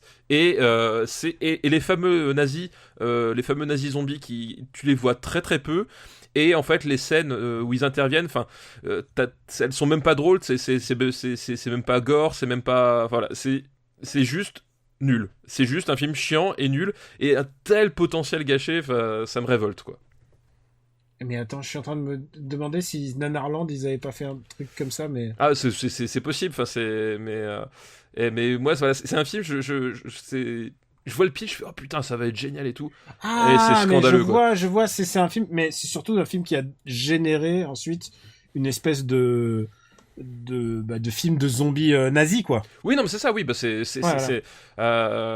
Je vais relire ta critique, c'est chiant comme la mort, con comme une bite, lent comme un escargot, passionnant comme une cruche d'eau. Voilà, bah c'est exactement ça. C'est un film, genre, j'étais là, je fais, mais quand est-ce que ça va putain de démarrer? Et évidemment, tous les acteurs dedans, enfin, sont du... Peter Cushing. Ouais, il y a Peter Cushing. Et c'est le seul, enfin, et encore, il est vraiment pas au top de la forme. C'est-à-dire que tu sens qu'il est là, on lui a dit, hey Peter, il y a un tournage sur une île déserte, viens, il fait, bah, ça tombe bien, j'ai les impôts à payer, j'arrive. Mais Là, il a l'air content de toucher son chèque. et voilà, et c'est un acteur que j'aime beaucoup, Peter Cushing, mais là là il est pas du tout dedans, et tout le reste du casting, c'est voilà, et donc c'est voilà, Oh, grosse mais déception. Oui, je crois que moi je l'ai pas vu en entier. Non mais voilà, Mais c'est je vois les zombies nazis. voilà, et c'est quel potentiel gâché. Ouais, mais bon, il faut dire que ça a ouvert la voie à beaucoup d'autres nanars, donc. Ah mais il en faut toujours un pour essuyer les plâtres. Hein. Voilà. Bon, alors où est-ce qu'on va mettre le Commando des Morts Vivants? Moi- Allez, écoute, je te laisse. Je l'ai pas vu en entier, donc je te laisse. Moi je le mets juste au-dessus de Star Wars Holiday Special, voilà. C'est vrai? Ouais. Putain, mais le bas de tableau commence à s'étoffer un Voilà, petit on peu. commence à avoir des sérieux clients en bas. Le Commando des Morts Vivants. En fait, voilà ce qu'il faut dire, c'est que le bas du tableau, en fait, c'est Nanarland. Et à partir de Tesser ta cape, c'est les autres. Et ça me fait tellement mal au cœur de dire du mal d'un film avec des nazis, mais là, c'est pas possible, quoi. Ouais. Attends, on arrive. Et troisième film de la liste de Fanchic, et qui est en fait ta liste, hein, puisqu'il est en fait ta liste, c'est Driller Killer d'Abel Ferrara. Mais quel excellent choix, Ah, je t'entends sourire à l'autre bout du micro. Driller Killer, donc, qui est le premier vrai film de Abel Ferrara, parce que, après la case porno, parce qu'il avait commencé par des pornos, et c'est le premier vrai film qu'il fait, enfin vrai film, faut le dire quand même très vite. L'histoire, c'est un espèce d'artiste maudit qui pète les plombs et qui se met à percer son entourage avec une perceuse, donc. Et le problème, c'est que tout Abel Ferrara est déjà dans ce film, c'est-à-dire que ça pète, mais genre des kilomètres au-dessus de son cul. C'est-à-dire que le type, il est au niveau des marais salants en Bretagne, il essaie de péter au-dessus du Mont Blanc, quoi. Et c'est c'est insupportable parce que ça tient pas debout. En fait, c'est-à-dire que le type, il empile plein de séquences sans queue ni tête, les unes par-dessus les deux autres. En plus, Ferrara joue le personnage principal et il est insupportable. Mais genre, il a baffé tout le long à faire son artiste maudit. Tu sais jamais trop si c'est parce qu'il est frustré sexuellement, ou si c'est sa copine, ou si c'est les voisins du dessus qui jouent trop fort de la musique. Il sort, il perce des SDF avec sa perceuse et il rentre chez lui. Et en fait, ça a aucune incidence. Et ça se termine en queue de poisson. Et en plus, comme souvent chez Ferrara, c'est filmé avec la bite. C'est moche. Enfin, visuellement, c'est moche. Voilà, c'est un film insupportable parce que hyper prétentieux et genre le type il a genre pas 10% du talent qui se revendique, quoi. Est-ce que je peux lire ta critique de l'époque ? Oui, tu peux lire ma critique de l'époque, oui. En somme, tout Ferrara est déjà là. Voilà. Une vilaine baudruche qui brasse du vent en essayant de se la jouer trash pour se donner une substance cruellement absente. Oui, non mais c'est exactement ça. C'est une grosse baudruche vide et laide. Et en plus, moi, ce qui me sidère, c'est que l'époque quand même des tueurs en série, c'était vachement en vogue, etc. Et je pense qu'il a pris la perceuse parce que c'était le dernier truc qui avait pas été utilisé. Mais ça sert à rien. T'as un caractère hyper sexuel dans le truc. C'est même pas exploité. Voilà, c'est juste j'ai une perceuse. En plus, c'est ridicule parce qu'il se balade avec sa batterie parce qu'à l'époque t'avais pas les perceuses Bosch, tu sais comme on a aujourd'hui. Donc il se balade avec une énorme batterie avec un gros câble. Ça a ni queue ni tête, c'est débile. Ça fonctionne pas. Genre t'y crois jamais. Voilà. Et voilà, grosse baudruche laide. Voilà, je pouvais pas dire mieux que ce que je disais déjà. Bah écoute, je te laisse la responsabilité. Et encore une fois, c'est ta liste à la base. C'est ma liste. Et écoute, celui-là, il va rejoindre Lady Oscar pour moi. Ah ouais, parce que tu lui as mis 3 sur 10 hein, sur... Oui, mais c'est parce que j'étais gentil ce jour-là. Je m'en vais tout de suite changer la note. Tu le mets au-dessus ou au-dessous de Lady Oscar ? Je le mets juste au-dessus quand même de Lady Oscar. Mais voilà, c'est tout. Je lui accorde que ça. Putain, s'il y a un mec qui est fan d'Abel Ferrara et qui nous écoute, putain. Parce que moi, je suis pas là pour le défendre, Abel Ferrara. Faut que je dise, moi, tu m'as donné les films de bons sentiments, tu m'as donné Bellini, tu m'as donné ça. D'accord, moi, je te donne Abel Ferrara. Ouais, c'est ça, tu me le lâches en pâture, quoi. Sans sourciller. Après, Lieutenant, on verra le remake, je dis pas. Le remake, c'est autre chose. Je l'ai pas vu. Ah putain, le remake, ouais. Donc voilà. Mais c'est Werner Herzog, c'est déjà plus Abel Ferrara, donc tu vois, c'est déjà un mec qui sait faire du cinéma. Voilà. Oui, c'est quelque chose d'autre. Ouais. Bref. Bon allez, on se fait une dernière liste. Ah bah oui. On remercie Fanchi. Merci beaucoup, pour cette bonne idée. Excellente bonne idée. Plein de bons films, décidément. Plein de bons films. Encore une fois, on pense à la famille de Chewbacca. Et d'Abel Ferrara. Ouais. On passe à la liste de Paul Venet. Et c'est une liste Merci Paul pour ta liste. Qui s'appelle On n'est pas bien dans le cinéma français, paisible, à la fraîche, décontracté du gland. Oh, la belle citation. Et c'est une liste qui commence par Le mouton enraché de Michel Deville. Ah, alors je ne l'ai pas vu, figure-toi. J'ai un doute sur... Je crois que je ne l'ai pas vu. Ah, voilà, on tombe sur ce fameux film que nous n'avons ni vu ni l'un ni l'autre. Bah écoute, je le mets dans ma liste de choses à faire. Oui, pareil, voilà, je me le rajoute. Écoute, Le mouton enragé. Voilà. Et puis peut-être qu'on y reviendra. Et peut-être qu'on y reviendra, mais écoute... Et s'il y en a un d'entre nous qui y revient, et ben c'est lui qui a la main. Voilà, et en tout cas, je vois Trintignant, Jean-Pierre Cassel, Romy Schneider, déjà, ça part sur de bonnes bases. T'as envie de le voir, en tout cas.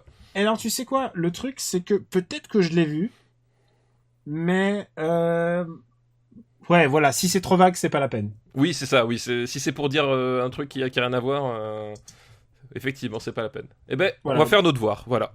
Voilà, parfois ça nous arrive aussi. Deuxième liste, par contre, ça, je sais deuxième que je l'ai film. vu. Deuxième film. Pas deuxième liste. Pardon, deuxième film. Voilà. Deuxième film de la liste de Paul. Et ça, je sais que je l'ai vu. C'est Le Vieux Fusil de Robert Enrico. Oh putain, j'adore ce film. C'est vrai? Oui, j'adore le vieux fusil. Ah putain, parce que là, on a un peu problème. Ah moi j'adore ce film, l'histoire en fait, C'est un revenge movie français. C'est un revenge movie français où en fait un type revient dans le château où sa femme a été torturée, mutilée et tuée par les nazis. Et il revient faire une vengeance. Qui était joué par Romy Schneider. Voilà, Romy Schneider et donc le personnage vengeur c'est Philippe Noiret. Ouais. Et moi c'est un film que j'adore. Enfin c'est un film d'une noirceur. Ouais, il est fini au incommensurable. Flamme. Quoi. Ouais, c'est genre c'est un film genre qui a c'est un peu toute proportion gardée, c'est un peu comme du Gaspard Noé, c'est-à-dire que il y a des touches d'espoir et elles sont systématiquement piétinées tout le long du film. C'est-à-dire que le calvaire de Romy Schneider, vraiment tu le subis, etc. Ouais. La descente aux enfers psychologiques du personnage de Noiret, c'est pareil, tu te la prends en pleine gueule et tu vois ce type vraiment qui dérive vraiment, tu sais, il part loin. Tellement loin de nous, tellement loin de tout, et il s'enferme dans cette spirale de violence. Enfin, je trouve ce film hypnotique et voilà, j'adore ce film quoi. Écoute, si tu le prends du point de vue juste revenge movie, ça fonctionne, mais j'ai un gros problème avec son académisme. Ah, c'est vraiment de la réa, de la réa de papa quoi. Ouais, et encore, je trouve, enfin, il y a un côté justement très comment dire justement très cru qui ressort de ça en fait finalement. Il y a un côté effectivement je vois ce que tu veux dire. Tu vois, c'est genre je vois ce que tu veux dire mais en même temps moi je trouve que ça participe au côté il y a des moments, il y a des scènes t'as envie qu'elles se terminent. Enfin tu sais, il y a un côté s'il te plaît passe à autre chose quoi. Ouais, et ce que je veux dire c'est que ça en plus ça conforte cette idée en fait, ce qu'il faut expliquer aux gens c'est que c'est revenge movie sur le massacre d'Oradour-sur-Glane. Oui, c'est exactement. C'est exactement ça. Hein. C'est librement inspiré, mais il y a clairement. Oui, de toute façon, oui, c'est effectivement quand tu rapproches les deux faits, oui, forcément, c'est l'inspiration plus que directe, quoi. Et ouais, alors je reproche cet académisme, parce que c'est pas de la grande réa pour moi déjà, mais enfin vraiment c'est pas pour rien que c'est le premier film qui a eu le premier César de l'histoire quoi. Oui, le premier César du meilleur film de l'histoire. Enrico était pas président de l'Académie, enfin il y avait tout un truc. Ah peut-être ouais. Bah tu sais c'était la première fois donc il fallait essuyer les plâtres comme tu disais. Moi je suis pas ouf de ce film. Alors c'est pas le plus grand revenge movie des années 70 parce qu'il y en a eu tellement, mais c'est un film moi je trouve que cette vision de la France de le justicier, tout ça, qui est tellement antinomique par rapport à tout d'un coup, justement, les films un peu réels qui commencent à émerger. Oui, comme mais justement, mais moi ce que j'aime bien, c'est que c'est vraiment moi ce qui me captive, c'est que c'est un film où tu vois le personnage qui s'enferme dans sa spirale de violence. Enfin, au bout d'un moment, il finit par être hors du temps, hors de lui, hors de tout, quoi. Et le fait que ce soit justement Noiret, qui est son petit air débonnaire de français moyen, etc. Je trouve que ça fait que le truc fonctionne vraiment et au bout d'un moment le film justement, enfin le personnage part tellement loin de tout que ça voilà. Ouais, mais par exemple mets-le par exemple un justicier dans la ville, tu le situes où par rapport je trouve bien quand même. Je trouve bien meilleur qu'un justicier dans la ville, même si un justicier dans la ville est mieux que ce que sa réputation enfin plutôt puisque ses suites ont collé comme réputation dessus, je préfère le vieux fusil moi. Ah, je suis pas complètement sold. Mais alors du coup où est-ce que tu le mettrais? Et je t'accorde un truc, c'est que les musiques sont super. Oui, c'est François Droubet. Je crois que c'est peut-être son dernier film. Peut-être son dernier film. François Droubet, quel grand compositeur du cinéma français. Il a fait tellement de trucs dans ces années-là. Et là, peut-être, il faut que tu t'imagines la musique, mais peut-être je l'ai mis en partition de fond. en partition de fond parce que ça avait assez plu dans l'épisode précédent. Et c'est vrai que les musiques des années 70 s'y prêtent en fait. Oui, mais il y avait un truc assez particulier. Hein, cette scène. Croyez-moi que je l'aimais pas John Williams sur Star Wars, sinon je pense qu'on se fait marbrer. Ouais, sinon on se fait striker tout de suite. Je sais pas. Moi personnellement, je le mettrais quelque part juste au-dessous de French Connection. Alors au-dessous, mais je peux pas le mettre au-dessus de La Combe Lucien. D'accord, ok. Bah comme moi je l'ai pas vu, écoute, je peux te l'accorder. Mais il est au-dessus de Viager, ça te va ? Ça me va. Ok, parfait. Mais les bronzés restent devant. Les bronzés, c'est la magie. Ouais, qui est une sorte de revenge movie à sa façon aussi. Les revenge movie du bon goût, tu vois. Tu sais que j'ai des potes qui arrivent pas, qui sont totalement hermétiques au film des Splendides et tout ça, quoi. Ouais, peut-être aussi ils ont été gavés par tous les mecs qui connaissent les dialogues par cœur et tout. Bah c'est ce qu'on ouais. disait la dernière fois. Et en plus c'est ça qui est fou avec ce genre de film, c'est que ils ont pas fait tant d'entrées, mais par contre ensuite ils sont devenus cultes ensuite parce qu'ils sont passés tellement de fois. C'est ce que j'allais dire. Faut se rappeler que à notre époque, si tu le voyais pas une ou deux fois par an, c'est qu'il y avait un problème, quoi. Il passait genre tout le temps, quoi. Donc forcément au bout d'un moment ça finissait par rentrer, quoi. Écoute, et le dernier film de cette liste, c'est Les Valseuses. Ah, étonnamment, vu le titre, tu vois... Bah, il fallait bien qu'on traite des valseuses à un moment. Bah oui, il fallait bien. Ouais. Bon, écoute... Les Valseuses de Bertrand Blier... Est-ce qu'on a besoin de présenter Les Valseuses ? Ouais, quand même. Parce un petit peu, oui. Ouais, bah, c'est l'histoire de deux petits voyous qui croisent le chemin de Miu Miu. Ou Mew pour les intimes, et qui, à son contact, tombe amoureux tous les deux et s'installe une relation à trois. Un trouble. Voilà, mais un trouble consenti. C'est-à-dire que c'est pas le triangle amoureux classique du mec jaloux, du truc machin. Enfin, il y a un côté, voilà, la liberté sexuelle, voilà, de ces années-là, qui s'exprime à travers ce couple et à travers aussi des dialogues absolument fabuleux qui débitent tout un tas de saloperies avec une élégance un peu particulière. Bah voilà, c'est Depardieu, c'est Devers, donc c'est des types, ils pouvaient te balancer n'importe quelle saloperie, ça donnait avec aplomb, et ça fonctionnait toujours, quoi. Donc et du coup, c'est des films qui sont devenus cultes parce que déjà des films, les répliques, voilà, les répliques, puis surtout c'est la façon de la thématique, voilà. La thématique, avec la thématique, voilà, la thématique, la façon de le traiter, t'en as pas beaucoup des films qui identifiables comme ça. Enfin voilà, vraiment, il a pas lancé de mode. Enfin voilà, c'est un film un peu unique dans son genre, quoi, aussi.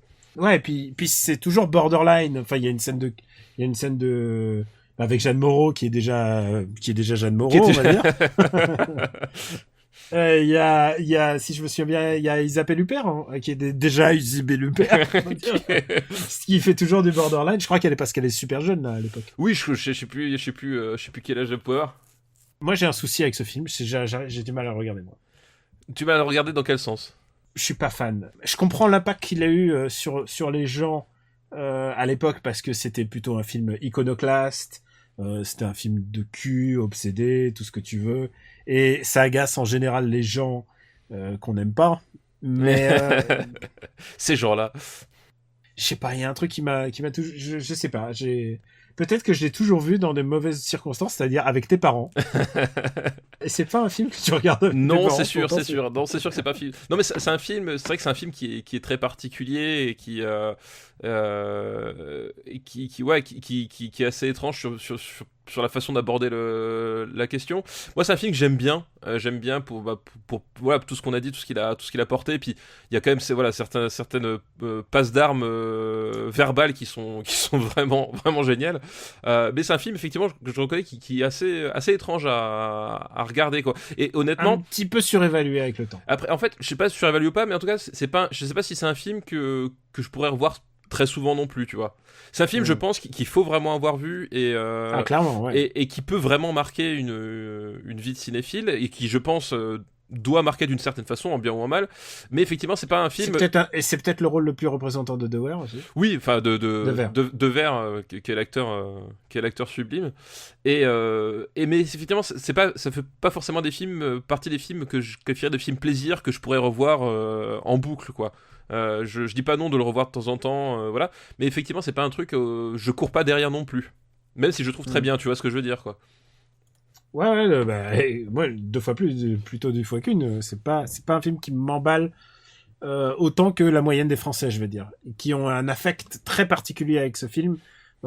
C'est presque un doudou transitionnel d'une génération. Oui, c'est vrai qu'il y a un côté comme ça, ouais. Sans aucune malice, hein, je le dis. C'est un film qui a énormément de symboles pour plein de gens. Qui a vraiment marqué son époque et qui parlait de choses dont on parlait pas ou qui en parlait en tout cas d'une façon dont on parlait pas de ça comme ça et forcément ça libérait des gens, ça a sans doute libéré des gens sur ces questions-là aussi. Ils se sont dit tiens, si le cinéma peut en parler comme ça, pourquoi moi je peux pas me confronter à ces questions. Enfin il y avait un vrai apport aussi dans la société de l'époque de ce film-là. Bon, où est-ce qu'on va le mettre ? Moi, je le mettrais sous le viager. Ok, étonnant.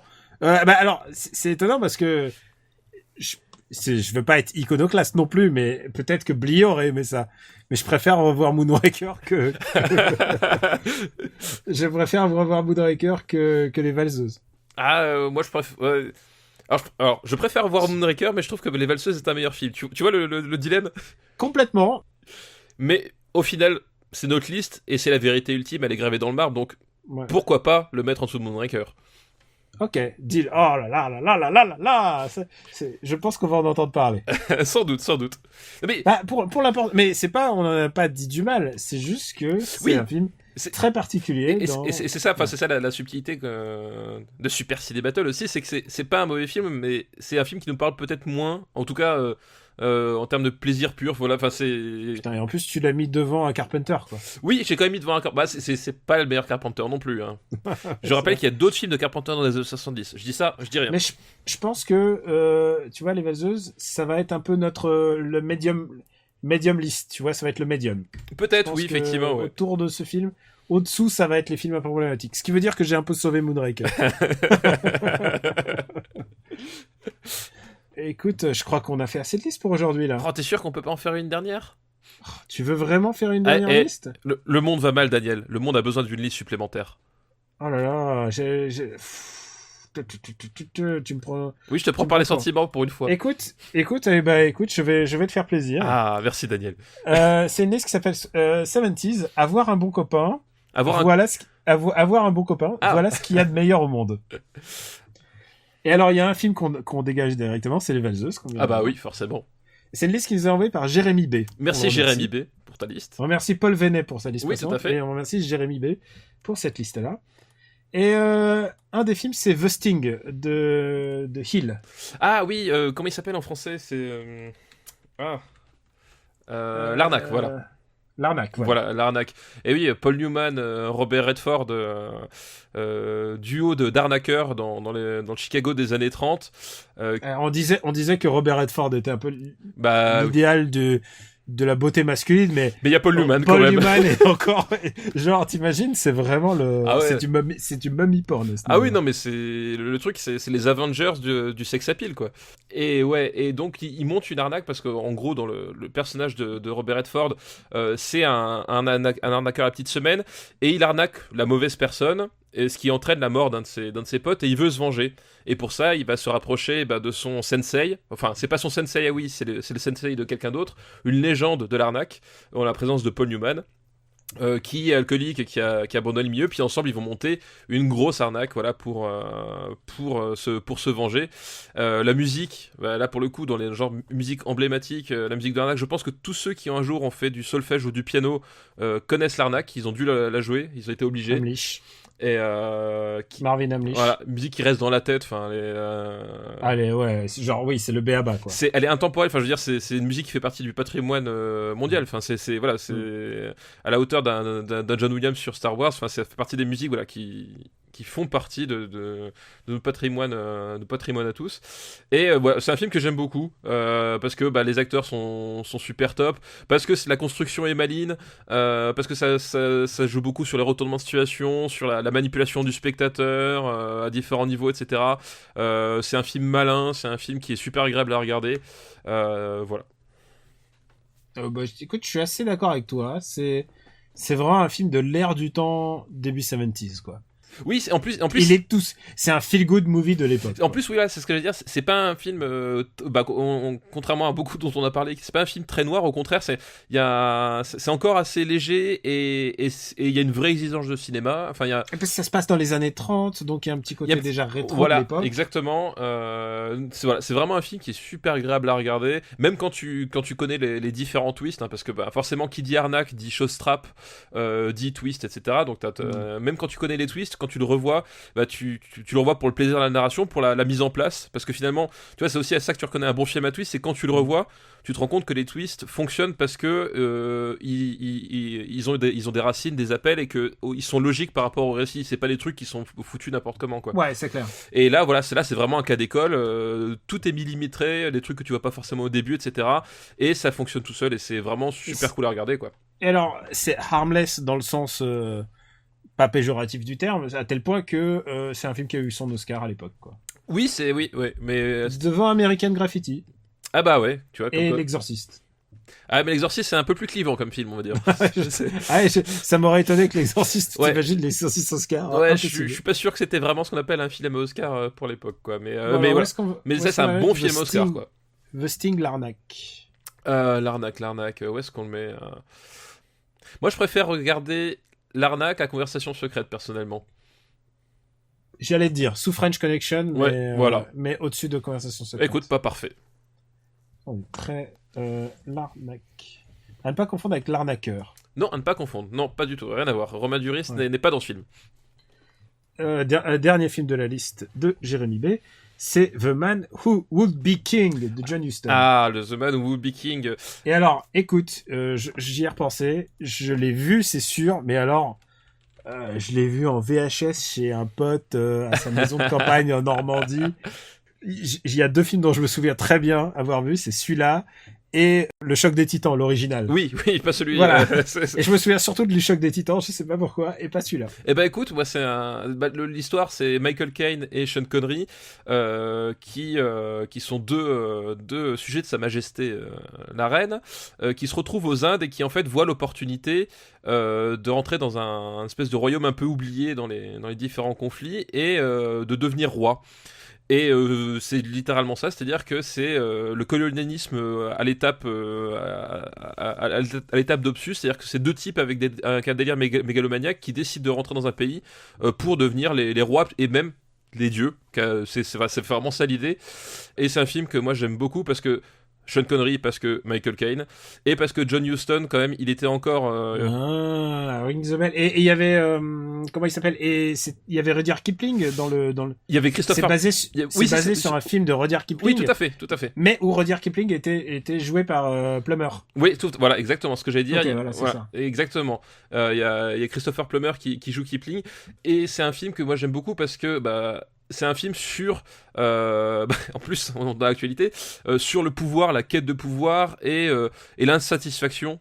L'insatisfaction des hommes et tout ce que ça peut avoir de destructeur, c'est-à-dire ce moment où 2 blancs décident de débarquer dans un pays qu'ils jugent inférieur, qui leur juge dû, et tout ce qu'ils peuvent créer comme folie, enfin c'est littéralement parce que c'est un film aussi sur la folie, entre celui qui plonge dedans, celui qui essaye au bout d'un moment de s'en extirper, et c'est une espèce de cycle infernal qui s'enclenche, et c'est vraiment un film que je trouve vraiment super prenant, et jusqu'aux dernières images, quoi. C'est un film que j'aime beaucoup, quoi. C'est du pré-Indiana Jones, presque. Oui, sauf que c'est quand même plus grave qu'Indiana Jones, quoi. T'as pas le côté fun, attends. Tu parles de Indiana Jones 2, celui où il y a des enfants torturés dans oui, mais t'as pas le côté, t'as pas de comic relief réellement, tu vois, dans... Non, il y a pas de comic relief. Voilà, tu vois, c'est pas tout à fait le même trip. Non, c'est une allégorie. C'est une allégorie, par contre, oui, justement, t'as aussi qui est fait sur le dos des Indiens. Oui, bien sûr, sur le dos des Indiens. Et justement, là aussi, c'est le génie de John Huston qui a ces paysages exotiques, et qui sont complètement fantasmés par la caméra, parce que ils sont fantasmés par les personnages aussi. Et donc t'as ce côté la magie du dépaysement qui finit par justifier des comportements et des actes qui sont vraiment complètement fous quand tu prends avec un peu de recul, quoi. Ouais, il y a clairement une vision critique de John Huston, mais bon, c'est un John Huston tardif. C'est un John Huston tardif, mais vaut mieux un John Huston tardif qu'un Michael Bay en pleine forme. Écoute, c'est trop long pour faire le titre de l'épisode, mais j'approuve. Voilà, c'était la formule de conclusion. Où est-ce qu'on va mettre The Man Who Would Be King, qui s'appelle en français... L'homme qui voulut être roi. L'homme qui voulait être roi, très bien. Où est-ce qu'on le met? Moi, je regarde... Moi, je le mettrais bien à la hauteur des Hommes du Président, personnellement. Ah, waouh! Ah, pour moi, c'est vraiment un film que j'aime beaucoup, et je pense qu'il a été, enfin, pas oublié, mais en tout cas, qui mérite vraiment d'être redécouvert, quoi. Bah, c'est un John Huston mineur, ça on a certifié, mais voilà. Bon, ok, écoute, d'accord. Sous les Hommes du Président, mais au-dessus des Chinois à Paris, quand même. Voilà, exactement. Ok. Je regarde la liste. Elle a quand même vachement de gueule. Elle a de la gueule, notre liste. Fais un petit résumé des 5 premiers. Mais le oui. premier meilleur film des années 70. C'est Sacré Graal. Eh oui. Qui a détrôné. Voilà, Dirty Harry. Tout à fait. Et juste au-dessus d'un autre film d'Eastwood, Les Hommes des Hautes Plaines. Après, on a Les Aventures de Rabbi Jacob, le cinéma français en force. Et Drunken Master est suivi des 3 Jours du Condor. Et n'oublions pas Mon nom et personne qui est juste derrière. Écoute, ça a de la gueule quand même. Hein. On peut dire les 5 derniers quand même? Ah bah oui, s'il te plaît. Star Wars Holiday Special. Ouais. Un amour avec Lumpy. Avec Lumpy, fort pensé pour toi, Lumpy, nous ne t'oublions pas. Si j'appelais ton fils Lumpy la prochaine fois, c'est quoi qui comprendrait? Je suis pas sûr qu'il capterait, non. Ça voudrait dire que toi tu es Chewbacca. Ensuite, un amour de Coccinelle. Voilà, un amour de Coccinelle. La bataille de la planète des singes. Et alors là, surprise, Driller Killer. Driller Killer de Abel Ferrara. Abel Ferrara au sommet de son art cinématographique. Voilà. Mais juste au-dessus de Jacques Demy qui cachetonne avec Lady Oscar. Voilà, quand même, parce qu'il fallait au bout d'un moment rester sérieux 5 minutes. Je pense que c'est le moment de passer aux recommandations. Qu'est-ce que tu as à nous recommander? Eh ben moi cette fois-ci c'est une recommandation, c'est un livre, c'est un livre de gens dont on parle souvent dans Super CD Battle, c'est-à-dire c'est le volume 2 des Chroniques de Nanarland.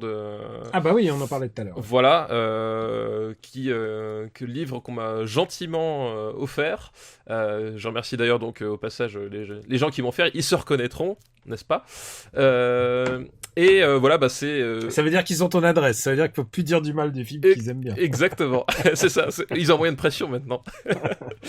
Et bah voilà, bah c'est tout Nanarland réuni dans un bouquin, avec une maquette, une maquette superbe, très Grindhouse. Une VHS. Voilà, sous forme de VHS que tu sors de son coffret, avec plein de petites anecdotes, avec beaucoup de bons mots, avec un classement aussi des meilleurs Hitler de Nanar. Donc voilà, des trucs exceptionnels. Ça parle de mon Charles Bronson préféré aussi.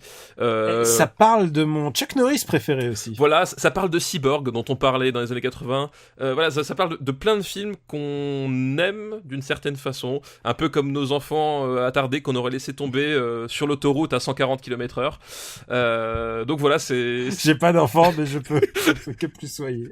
Donc voilà, c'est un bouquin qui comme l'esprit d'Anarland, c'est un bouquin qui respire l'amour du cinéma, quoi, et l'amour du vrai cinéma, du cinéma avec Christophe Lambert, voilà, du cinoche qui fait plaisir. Du cinoche qui fait plaisir, ou du cinoche qui consterne, mais du cinoche qui provoque quelque chose en tout cas.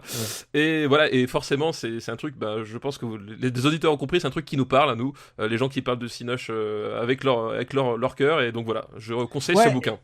Et non seulement ça, mais pour reconnaître depuis pas longtemps en fait quelques-uns des Gus, ils font ça avec beaucoup d'humilité, ils font ça vraiment genre ils mettent leur texte en avant et leur amour du cinéma avant tout, et je trouve que c'est vraiment une méga bonne démarche. Ouais, puis enfin j'adore leur site. Ouais, et puis ça, voilà, ils le disent d'ailleurs, au départ c'était une bande de potes, et je pense qu'ils ont réussi à conserver cet esprit-là. Quand tu lis les textes, quand tu lis le truc, tu sais, voilà, t'as ce côté, les mecs qui veulent communiquer ce qu'ils ont kiffé et pourquoi est-ce qu'ils ont choisi ces films, qui dépassent l'entendement quand tu raisonnes 5 minutes de façon froide, quoi. Ouais, je te conseille l'épisode Le Commando des morts vivants qui va passer sur Arte. Ah bah oui, je ne manquerai pas de regarder évidemment. Et alors moi ma sélec, écoute, pour une fois je vais faire un film. Et je vais recommander Mademoiselle de Park Chan-wook. Alors, me voilà curieux parce que je n'aurais jamais cru recommander à Park Chan-wook parce que je suis pas fan de Park Chan-wook. Alors moi j'ai été fan de Park Chan-wook et justement ça faisait longtemps que j'attendais un film de Park Chan-wook qui me touche un petit peu. Alors écoute, moi je suis pas fan de Park Chan-wook. Je suis pas fan de Old Boy. Il y a plein de choses que je reproche. Mais là n'est pas la question. Je pense que c'est le meilleur film de Park Chan-wook.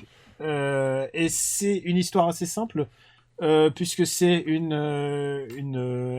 femme qui est engagée comme servante d'une riche japonaise, et elle doit essayer de convaincre cette riche japonaise d'épouser un mec pour fuir la tyrannie de son oncle qui la retient un peu prisonnière. Mais le problème, c'est que le mec en question, lui, c'est un arnaqueur et il veut l'épouser pour l'héritage, quoi. D'accord. Pour l'argent. Et au fur et à mesure, elle va se prendre d'affection, voire plus, pour cette riche héritière. Et il y aura vraiment une véritable tension sexuelle entre les deux. C'est un film vraiment beau, d'une beauté extraordinaire. Ouais, vraiment, c'est vraiment son film le plus intelligent, je trouve. En fait, tous les mouvements de caméra, en fait, suggèrent quelque chose que le film te répète sur la place des femmes dans la société, mais aussi ça se passe en Corée, sur l'opposition entre la Corée et le Japon. C'est vraiment très très intelligent. Moi, ça m'a fait vraiment plaisir de voir Park Chan-wook à un tel niveau. Ma copine était folle de joie parce que c'est un film un peu girl power. Et moi, j'aime ça parce que c'est aussi un film sur la lutte des classes. C'est un film il y a vraiment un propos sur les riches, les pauvres, et aussi sur cette opposition Japon-Corée qu'on n'a pas l'habitude de voir en dehors des films de guerre ou des films d'occupation ou des choses comme ça. C'est quand même un sujet très tabou. C'est un film qui se déroule en 2 langues presque tout le temps. Ça parle japonais, mais ça parle coréen, et il y a des raisons pour lesquelles ça parle chacune de ces langues. Et c'est aussi un film incroyablement sexy. Incroyablement sexy. Je pense que c'est un des films tu vois, avant je faisais mon top de l'érotisme annuel que je voyais au cinéma. Je pense que c'est un top. Je pense que, écoute, si tu vas le voir en couple, quel qu'il soit, là en l'occurrence c'est un couple homo, mais dans le film, mais quel qu'il soit, je pense que tu vas ressortir avec des étoiles plein la tête. Et peut-être des idées, je ne sais pas. À voir. Donc je te recommande, je te mets à la commande le Blu-ray, tu le recevras chez toi. Et bien sûr. Ou plutôt, je l'adresse à ta femme. Exactement, c'est ça. Voilà. Donc Mademoiselle de Park Chan-wook, j'espère vous avoir convaincu parce que c'est vraiment un très très beau film qui mérite les éloges qu'il a en ce moment. Eh bien, écoute, tu m'as donné foi. De toute façon, moi, voilà, Park Chan-wook, j'étais curieux de base, donc voilà. Ouais, pourquoi ne pas être curieux de Park Chan-wook ? Parce que même quand il est nul, First, par exemple, il y a toujours des choses intéressantes. Ah non, mais c'est un vrai metteur en scène, déjà, ça mérite au minimum la curiosité. Voilà.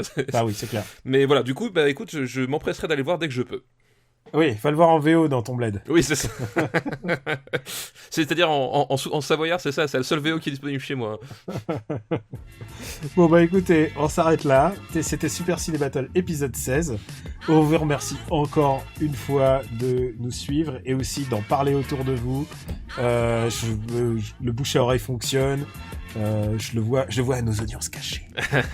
Je le vois vraiment, et aussi à vos retours qui sont très importants pour nous. On vous remercie donc de cette fidélité et de faire du bruit autour de vous, de faire parce que c'est un truc. Parfois on se dit putain, les années 70 c'est un peu plus pointu et tout ça, mais les gens répondent présent et nous ça nous fait vraiment plaisir. Bah oui, les gens ont du goût, qu'est-ce que tu veux. J'espère que vous sentez qu'on s'éclate à faire, à tel point que normalement je devais aller me coucher parce que demain matin je vais voir le Mel Gibson. Mais tu m'as convaincu, tu m'as dit allez, vas-y, il faut qu'on lâche notre énergie. Exactement, on avait besoin de parler de quelque chose de positif, on avait besoin de parler de cinéma, bordel. Voilà. Alors, on est disponible sur le site supercinébattle.fr où vous pouvez aussi retrouver la masterlist à jour.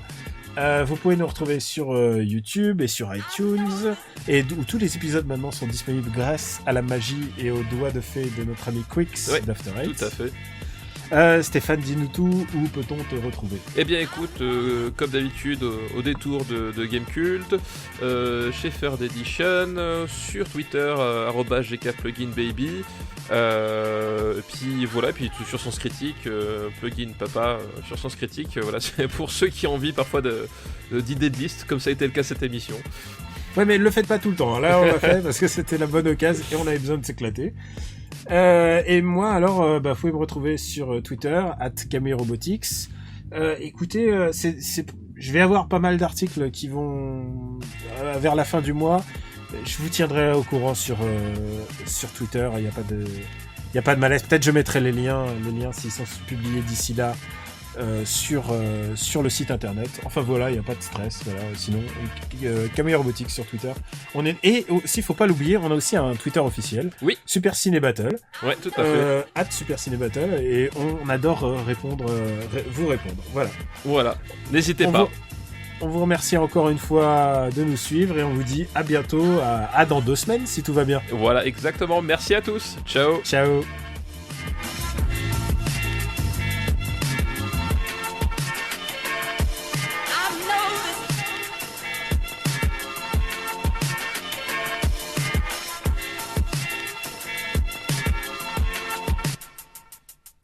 Comment t'as pu reconnaître le bruit?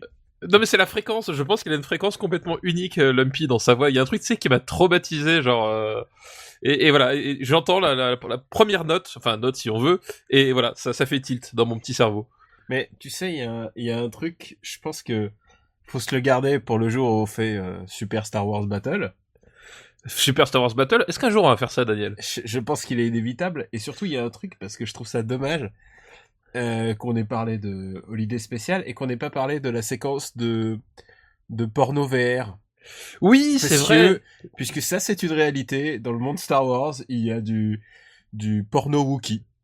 Il y a du porno Wookiee dans un programme familial destiné à la période de Noël. Hein. C'est quand même pas rien. Et je veux dire, mon nom est personne. Ok, on a commencé avec un doigt dans les fesses, mais je veux dire, le porno Wookiee, c'est quand même... c'est quand même pas rien. C'est le grade au-dessus. C'est clair. Écoute ça. Non mais... oui, non mais... Ah putain, il y a Lumpy. Non mais c'est pas possible cette voix. Lumpy, il lui fait un câlin. Ah mais il lui amène un cadeau. Il lui fait un bisou.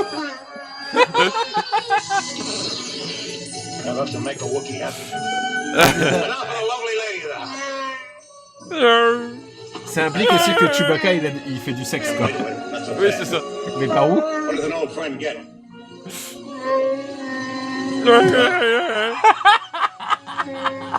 C'est... Ah il lui fait un bisou, il a son cadeau.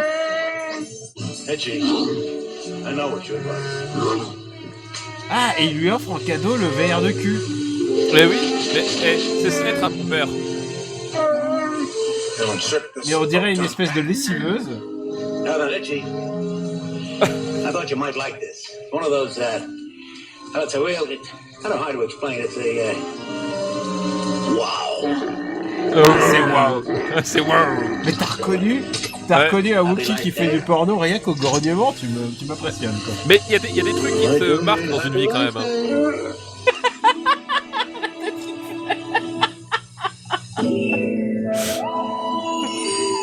Ah putain, c'est dérangeant. Ah le malaise, putain. C'est malaisant. Eh, tu sais quoi? C'est comme quand... C'est le problème du porno VR, quoi. Les gens se demandent, mais... Est-ce que ça sert vraiment? Mais oui. T'imagines un Chewbacca qui se branle là-dessus, quand même. c'est que des questions auxquelles t'avais pas eu envie d'avoir la réponse. Exactement. Putain, c'est l'Oculus, quoi. Écoute, il faudra qu'on en reparle. Ouais, je pense qu'il... Oh là là, qu'est-ce que c'est bizarre comme rêve. Enfin, comme porno. Oh là là, c'est trop bizarre.